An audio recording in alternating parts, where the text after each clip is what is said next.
Muraho ndabakiremo ikiganiro cy'uyu munsi igihe tugiye kubana nitwa Adolphe, ndagusaba kanda subscribe, like, share na comment kugira ngo ikiganiro kigere ku bandi bantu bose. Bahaye ikaze.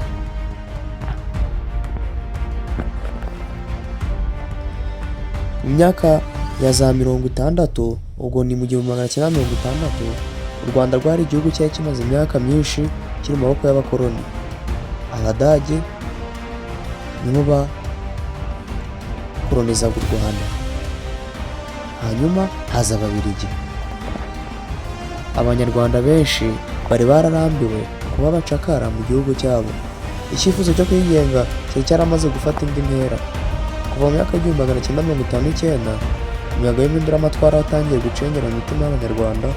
Ibyo nibyo byavuyemo Repubulika ya mbere y'u Rwanda iyobowe na Gregoire Kayibanda, umunyapolitiki, umwanditsi n'umupadiri wahoze ari umwe mu batangiye impinduka z'ubutegetsi mu Rwanda. Repubulika ya mbere y'u Rwanda yabonetse nyuma y'ihinduka rikomeye mu mateka y'igihugu. Mu mwaka w'1959 habaye impinduramatwara ya rubanda nyamwinshi yakuyeho ubutegetsi bwa cyami bwari bwarimakajwe n'abakoloni. Mu 1961 habaye amatora ya referendum yemeje ko ingoma ya cyami ikurwaho, bityo igihugu cyerekeza ku nzira nshya ariyo ya repubulika. Ku tariki ya mbere Nyakanga mu 1962 u Rwanda rwabaye igihugu cyigenga ku mugaragaro. Uwo munsi ibendera ry'Ababiligi ryamanuwe, ibendera ry'u Rwanda rirazamuka bwa mbere n'indirimbo bariza igihugu iririmbwa. Kayibanda Gregoire wari warashinze ishyaka rya Parmehutu, magambo arambuye ni Parti Mouvement de l'Emancipation Hutu, niwe watorewe kuba perezida wa mbere w'u Rwanda.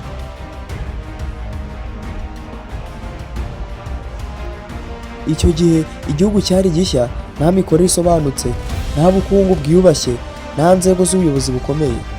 Repubulika ya mbere yashyize imbere intego imwe ikomeye, ariyo kubaka igihugu cyigenga gishingiye ku baturage. Kayibanda yagiye ku butegetsi afite intego yo gukura igihugu mu bukoloni bwo mu bitekerezo, kwigisha abaturage gukunda igihugu cyabo no kubaka inzego zifasha u Rwanda kuba igihugu cyigenga mu by'ukuri. Leta ye yatangiye gushyiraho inzego nshya z'ubuyobozi kuva ku rwego rw'igihugu kugeza ku rwego rw'umudugudu, arizo za komine z'icyo gihe. Ibyo byatumye abaturage batangira kugira uruhare mu miyoborere, haba mu matora, mu nama z'abaturage no mu bikorwa by'iterambere. Mu mwaka w'1962 hashyizweho itegeko nshinga rya mbere ry'u Rwanda.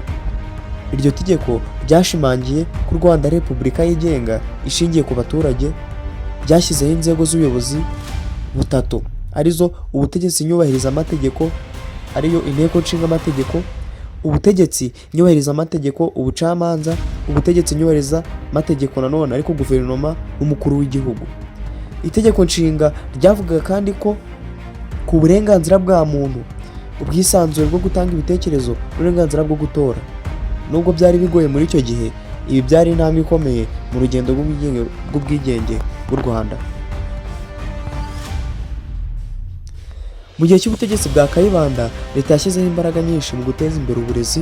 Yashyizeho amashuri ya leta mu turere dutandukanye. Abana b'Abanyarwanda batangiye kubona amahirwe yo kwiga ku buntu cyangwa ku giciro gito. Abanyarwanda batangiye kujya mu mashuri makuru yo mu Rwanda no mu bindi bihugu bya Afurika.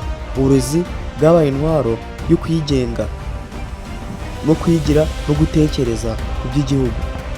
Mu bijyanye n'umuco, leta yashyigikiye ibikorwa byo gusigasira indangagaciro z'Abanyarwanda, gukunda igihugu, gukunda umurimo no kubaha imico ya Kinyarwanda byashyizwe imbere muri gahunda za leta. U Rwanda rwa mbere rwigenga rwari igihugu gishingiye ku buhinzi. Kayibanda yashyizeho gahunda yo guteza imbere ubuhinzi n'ubworozi, kongera umusaruro w'ibiribwa nk'ibigori, ibishyimbo, ibirayi n'ibindi. Leta yubatse imihanda mishya, amasoko, ibiro bya komine ndetse inashyiraho gahunda yo guteza imbere ubuvuzi bw'ibanze. Mu mijyi nka Kigali, Butare na Ruhengeri hatangiye kubaka inyubako za leta, amashuri n'amavuriro. Kayibanda kandi yashyize imbere gahunda yo kongera ubukungu bw'igihugu biciye ku bufatanye n'ibihugu by'amahanga nk'Ububiligi, Ubufaransa n'ibihugu bya Afurika byari bitangiye kwigenga. Repubulika ya mbere y'u Rwanda yinjiye mu muryango mpuzamahanga, yinjiye mu muryango wa Afurika yunze ubumwe ayo bitaga OAU no muri Loni ONU. Kayibanda yaharaniraga ko u Rwanda rwagira ijambo mu bikorwa by'amahoro n'ubufatanye muri Afurika. Nubwo igihugu cyari gito, cyatangiye kumenyekana mu ruhando mpuzamahanga nk'igihugu cyigenga, cyiyubashye kandi gikeneye kwiteza imbere. Nta gihugu na kimwe cyubakwa mu gihe gito. Repubulika ya mbere nayo yahuye n'ibibazo bikomeye bya politike, amacakubiri ashingiye ku moko n'uturere n'amakimbirane y'ubutegetsi. Abanyarwanda bamwe bari batangiye gucikamo ibice hagati y'abashyigikiye ubutegetsi bwa Kayibanda n'abamurwanyaga. Ibibazo by'ubukungu n'itonesha ry'uturere byaje gukura kugeza ubwo mu 1923 habaye kudeta iyobowe na Major Juvenal Habyarimana isesa Repubulika ya mbere. Ariko nubwo byarangiye gutyo, ayo mateka yasize isomo rikomeye, ariyo kwigenga n'ishema rikomeye, ubuyobozi bushingiye ku baturage n'ishingiro ry'igihugu, ndetse irindi somo ni ubwiyunge n'ubutabera n'intwaro yo kubaka amahoro arambye. Repubulika ya mbere y'u Rwanda ni isomo rikomeye ku mateka y'igihugu, yasize inkuru y'ubutwari bwo guharanira ubwigenge, gusigasira umuco no gushyiraho inzego z'igihugu. Nubwo yahuye n'imbogamizi, niyo yashinze imizi y'ubutegetsi bw'abaturage, ubumwe n'iterambere. Ni intangiriro y'urugendo rurerure rwo kubaka u Rwanda ruboneye, rwigenga kandi rutekanye.